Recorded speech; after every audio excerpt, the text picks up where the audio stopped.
Mina olen Siim Solman Rapla korvpallikoolist. Kui mitte see ei ole oluline. Oluline on see, et juba sel reedel saavad Leedus Žalgiris areenal kokku kaks meeskonda, mille kokku saamist on tõenäoliselt iga korvpallifänn tuliselt oodanud.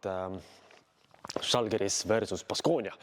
Eesti poisid, Kotsar Raieste ka loomulikult kohal ja ma tean, et sellele mängule läheb meid, eestlaseid, väga palju.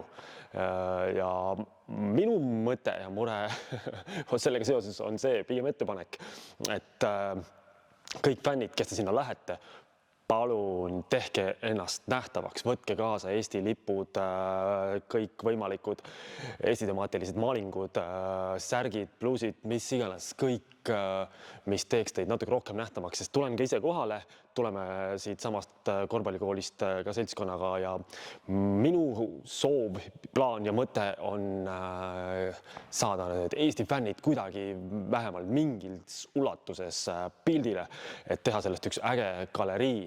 Ja nii palju veel, et kõik, kes te nüüd ei lähe sinna, aga tahate sellest kõigest mingil määral osa saada, siis palun otsige üles meie sotsiaalmeediakanalid, Instagram, Facebook ja seal stoorides on plaanis teha nagu kogu sellest nii roadtripist, koha pealt loomulikult mängust, saalist, elust, olust, nii palju kui võimalik, nii palju kui lastakse, siis siuke väikene ülekanne.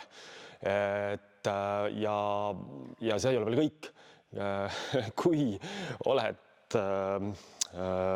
meid jälgimas, meid laikimas, meie sotsiaalmeedia kanaliga liitud, siis kõigi teie vahel, kes te seda teete, läheb loosi päris hea auhind.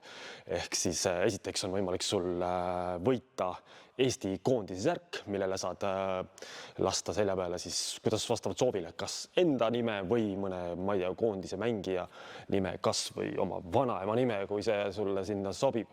Ja teiseks 50 € eest siis nänni Žalgirise fännipoest. Nii et võtke ennast kokku, laikige, jälgige ja meie sotsiaalmeediakanalites oleme nähtavad ja eestlased ühineme, teeme ägeda asja.